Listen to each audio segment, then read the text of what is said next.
So in 2011, we picked up the baton and we formed Water for Africa. Since then, we've given over 6 million people clean water. We've seen thousands and thousands of people that have heard the gospel, some for the very first time. Thousands of wells have been repaired. And last year alone, 3 churches were planted through the programs that we run. It's just incredible. Sometimes I have to pinch myself. How did I get here? But it was just with a simple step. Let me tell you what Water for Africa does. I remember getting to a village and they were saying, we need water, help us, we need water. And we got to this village and I said, so, okay, water. Have you ever had clean water? Oh, no. I said, has anybody ever been to help you? And they went, well, actually, a long time ago, an organisation turned up. And if you look under those bushes there, they drilled a well, but it hasn't worked for such a long time.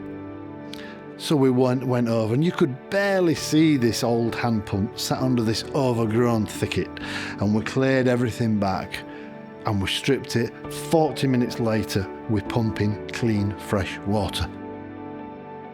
And it suddenly dawned that maybe there's wells everywhere that are broken.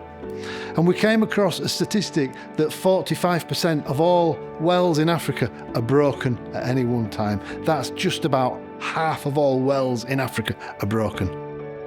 And sometimes it's as easy as a few dollars for some rubber washers. It can be that simple, and the know-how and the tools. So we thought, what do we do with this? Can we train locals in villages? Not really, because if a well breaks and we fix it, it might work for the next 5 years, by which time the people would have forgotten everything about what we've taught them, and where are all the tools? So we decided to set up a repair team, a dedicated team. We got a ute and we kitted it out with pipe racks and toolboxes and everything you could imagine that you would need to fix a well. And then we got some local men and we started to train them. And it was quite a lengthy process at first, but today we have these teams that go out, and our teams go and they will repair wells. So we have at the moment 3 teams that go out. They go down from our base and they hit the tarmac and they go in different directions into different regions. Secondly, Water for Africa builds new wells. We find the village, we talk to the elders of the village, we do a hydrological survey, and then we drill until we find clean water. People turn up to our base, and sometimes they've walked for days and they don't even know where Water for Africa base is. And they get to the local town and they're asking everybody, where's Water for Africa? And they'll turn up with a letter. Please, could you come and help us? We're so desperate, we don't have clean water. And we have this file full of these letters and requests from people. It's quite heartbreaking. And then it's our job to sift through, and we'll go visit. Are they desperate? Most of them really are. And then we will start to talk to the local government within the village. So where are you thinking you'd like some water? What does that look like for you? We find out how far they walk into a dirty water source. It's often lots of kilometres. And some of these poor women, it's always the women. Sometimes they're walking 2, 3, 4, 5 times a day. This can just take all day. Then they need to get firewood just before they can boil the water and cook any food.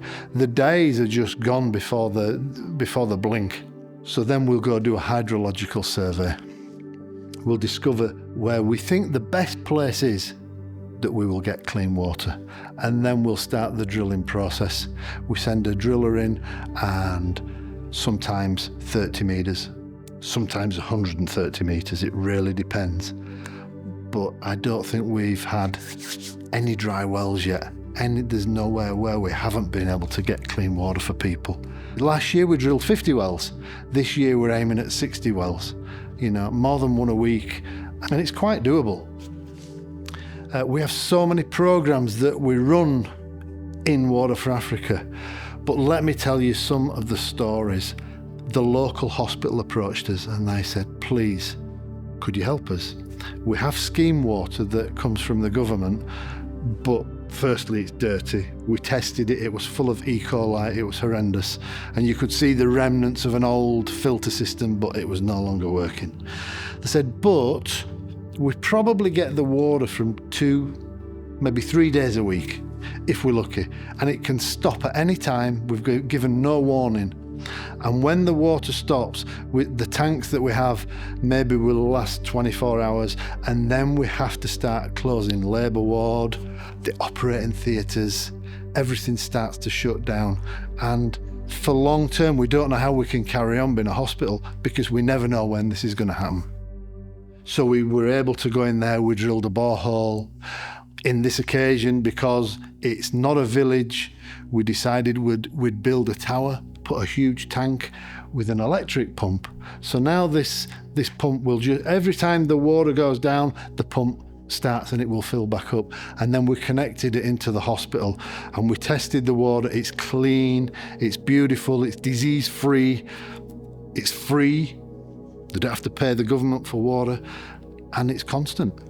And it's transformed the hospital. You know, we spoke to the head doctor there, and he was so over the moon about we never have to think about water again. You know, they would say to the women who come for labour, we've no water, so before we can do anything, you need to go find water. Can you imagine a pregnant woman having to find water? And from this, we've done many hospitals. It's quite incredible. We've been invited into prisons. Oh my gosh, these poor men. You go to the prisons and they have to grow their own food. If they don't grow food, they starve. The government will give them nothing. They even have to make their own bright orange jumpsuits.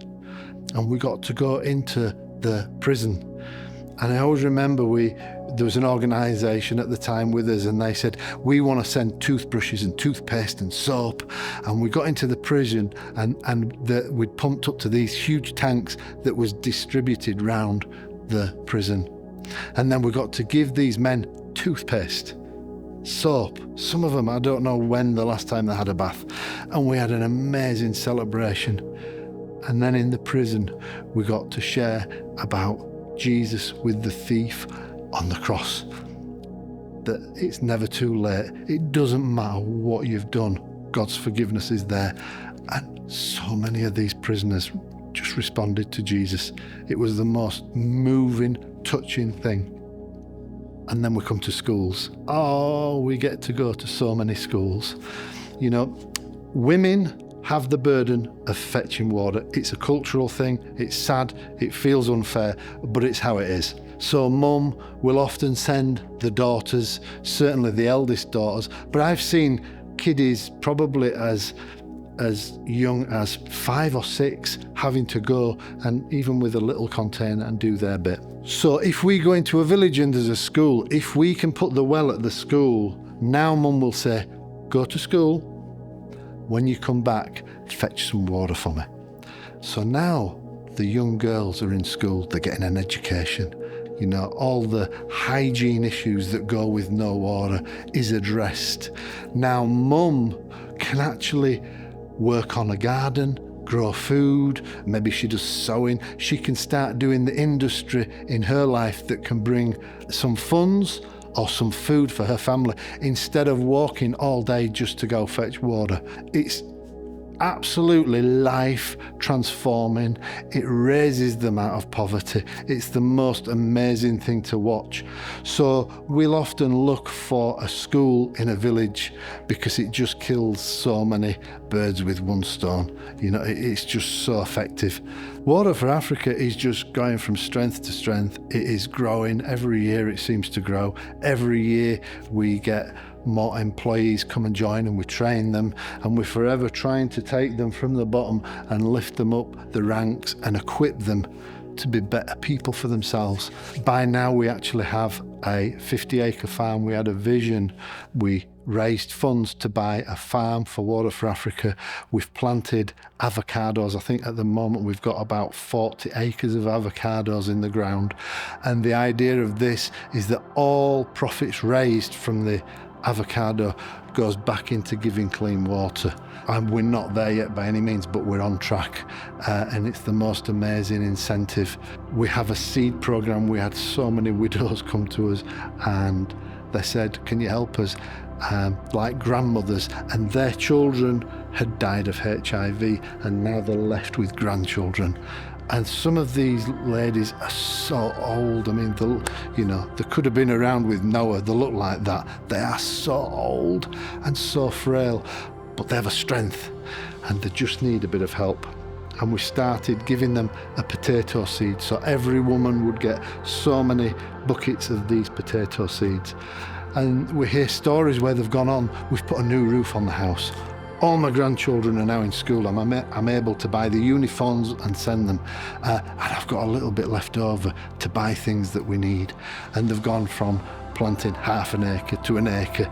And every year they, off their own backs, will invite someone else into the programme and help them and pray with them and give them the seed from their overflow. And that has gone from about 20 women to I think just short of 100 women, and that continues to grow every year. So Water for Africa is doing so many different elements, but really the one that stands out is the water. Every year the amount of water we give to people grows. Every year we seem to drill more wells. And we started off in a region called Mufindi. We've really saturated it. I don't think there's anywhere that doesn't have clean water. And now all we do in the area is we just maintain. We make sure all the wells are working and providing the clean water. And now we're starting to spread out, and Water for Africa is going further and further afield. How on earth did we get here? But by the grace of God, honestly, I mean, there's good people around us, there's good people helping us, there's people who invest in what we're doing and believe in what we're doing. But I just look at the goodness of God, because I don't think I could have done this. And I've got to say, God is so good. So every year, the regions seem to expand. You know, honestly, the 6 million people that have got clean water is nothing to the amount of people that need clean water, and the needs seem to go on and on and on and on. You know, your support is invaluable. Consider what you can do and be part of the journey of Water for Africa.